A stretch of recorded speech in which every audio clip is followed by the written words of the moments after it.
Hi YouTube, my name's Jeff and I'm the Veg Oil Guy. In my last video on lost wax casting, you saw me make 6, count them, 6 attempts at achieving a nice casting, and frankly I never really achieved it. Some were okay, but nothing ever really delivered the promise of crisp results straight from the foundry. A few of you guys reached out to me and recommended I try lost PLA casting, and one of my subs sent over a link from Myfordboy doing exactly that. Now, I am a fan and long-term subscriber of Myfordboy, and I'd seen this video before, but as I watched it through a second time, something twigged. I could try applying Myford's approach to my lost wax casting failures. It made sense to pick up where I left off, so I grabbed the EQ2 silicon mould I'd already made and set about forming a wax pattern. Thanks to the tips from World Traveller, I'm now getting consistently good results with the wax making every time. Warm the mould with a hairdryer, pour in some molten wax,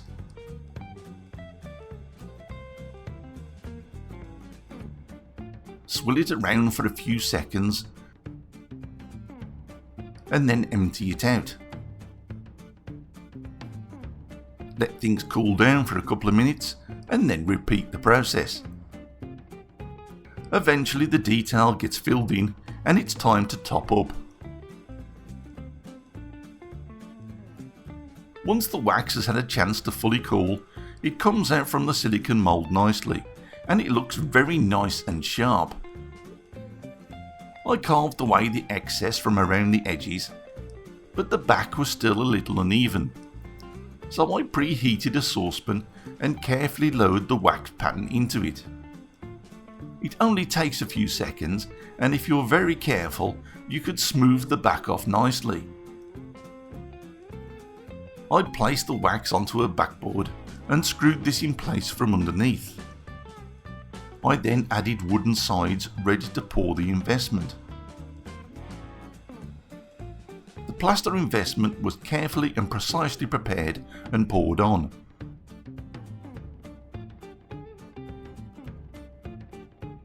It only takes a few minutes to set, but here's the results 2 hours later, an L-shaped brick. Just a tiny bit of cleanup was necessary, but I was probably being too fussy if I'm honest. Then I placed it in my foundry at 100 degrees Celsius for about 10 minutes. This was enough to melt out the wax into a container, and the remaining impression looked pretty good. The investment was then cooked according to the guidelines of the manufacturer, and eventually allowed to cool. As you can see, this looked very nice, and the advantage of this approach is that it allows you to do some gentle tidying up of the pattern. But trust me, this investment plaster is incredibly fragile, so great care is needed. I prepared my Greensand in the usual way and set out to copy Myfordboy's approach. I placed the investment pattern in the drag and covered this with sand.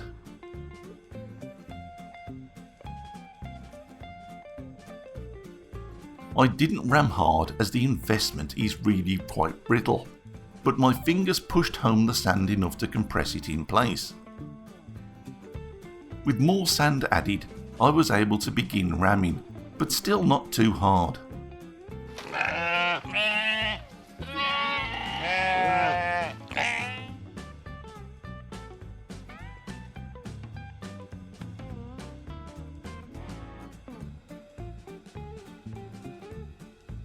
Completed, I flipped over the drag and coated everything with a little talcum powder. You'll see why in a moment.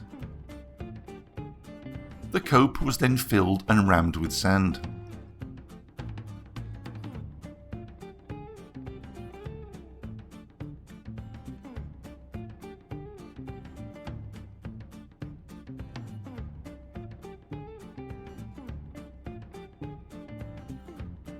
I flipped the cope upside down and then carefully aligned the drag on top of it, making sure everything was in its correct position.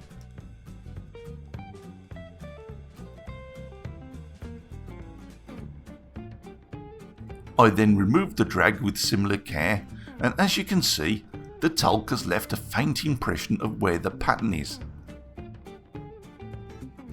I took a piece of pipe and cut out the feeder, failing to make it look as easy as Myford does. Now Myfordboy had already positioned a length of half pipe in his cope, but I opted to cut the gate by hand.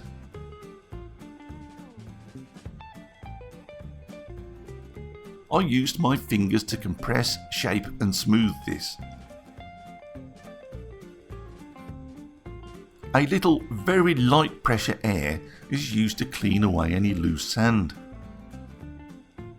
I then placed the cope on top of the drag and sprinkled a little talc down the feeder. Well, I planned to sprinkle. This marked the position of the feeder on the drag, and that enabled me to cut a small well and gate.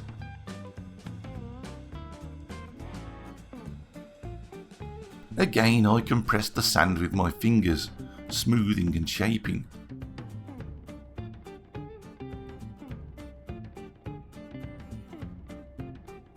I used more air to clear away any loose sand and also to remove all the talc, especially from within the plaster pattern.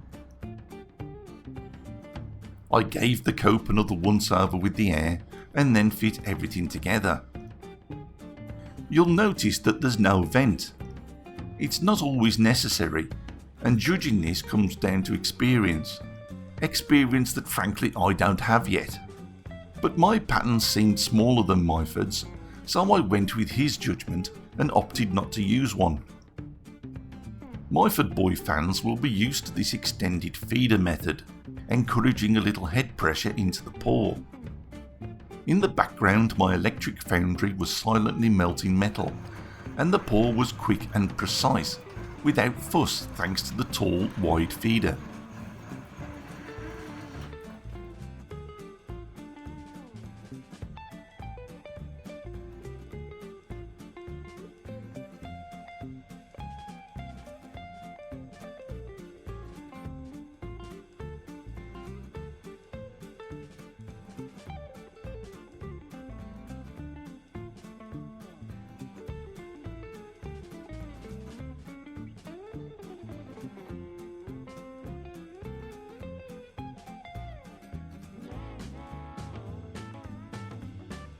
About 20 minutes later, I decided to pull everything apart and have a look.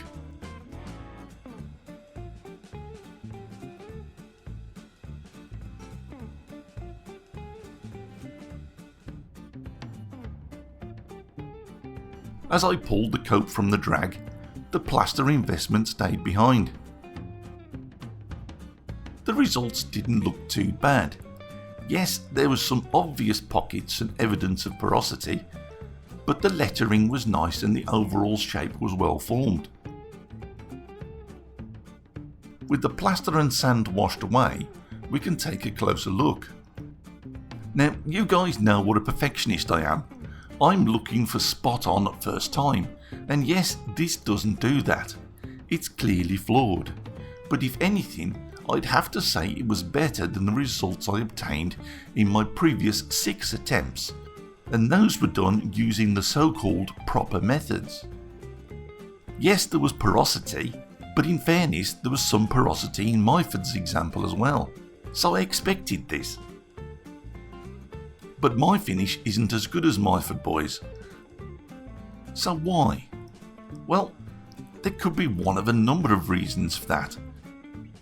To begin with, he's a far more experienced and, let's be honest, more talented caster than I am.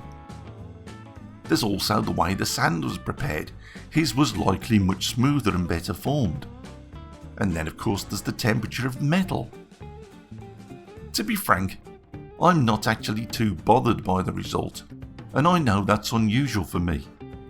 But the reason I'm not bothered is because it's opened up a new line of possibility for me, one I'm more experienced with, using Greensand. So I have to give Myfordboy a nod of appreciation and extend my thanks for the inspiration he's provided. Yes, my results weren't as good as his, and I never really expected them to be, for all the reasons I've already given. But he has given me hope and sparked my strange mind off with more thoughts and ideas that can help me improve on this technique. And of course, by improve, I mean make it easier for me to get good results. I'll share a secret with you guys. I've already taken another step, adding a vent and shortening the gates, and the results, well, you'll have to wait and see, but hopefully you won't have to wait very long.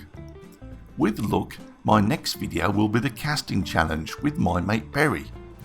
If the two of us can edit our videos in time, the results should be with you in a few days. And if you want a clue as to what the video is about, well, let's just say, I hope I'm not too weak to finish the editing. Huh? I hope you enjoyed this video, guys, and found the look at other approaches to be as interesting as I did. If you did, please like it. If you haven't already subscribed, well, why not? I'm a desperate man. Hit that subscribe button. But please look out for my website and my YouTube channel, and of course the upcoming casting challenge with SW Dweeb. So that's it for now, guys. Take care and thanks for watching.